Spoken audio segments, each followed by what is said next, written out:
new metro stations in the new Moscow. As I heard that there are 27 new metro stations will be constructed.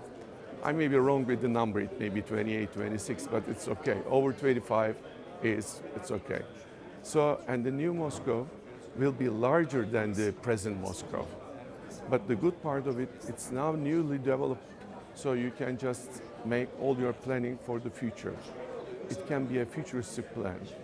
Present Moscow has been planned on 16th, 17th century, maybe 200, 300 years ago. Now, we are planning a new Moscow for the new coming 100 years. It will be mostly just fulfill all the demands of the city. So I think with the metro transportation facilities, it will be one of the most livable cities in the world.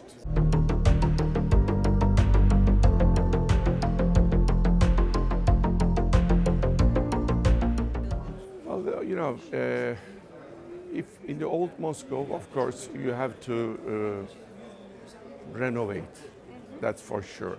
In all over the old cities, you are giving new air conditioning systems, new heating systems, especially for the facades.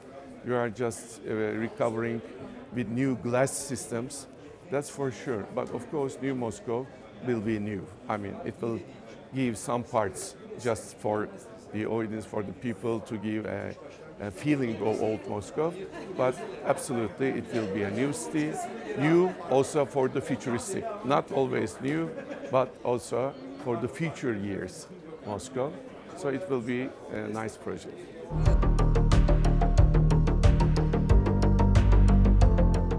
In general, I'm active in 20 years in Moscow.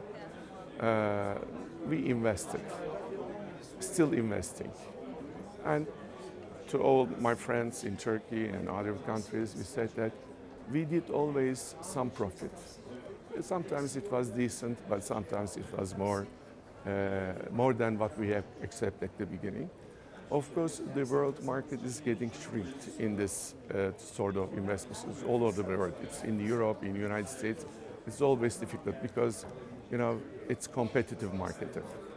But Moscow is developing and good planning. And the most important part is infrastructure. Because if you don't have an infrastructure, whatever you invest, we cannot invest to the infrastructures. The nations will invest, the municipalities will invest. So that it's a good opportunity for the investors, private investors, to invest to the cities which is invested by the state. So it's a good part of it. The infrastructure project of the new Moscow is unbelievable.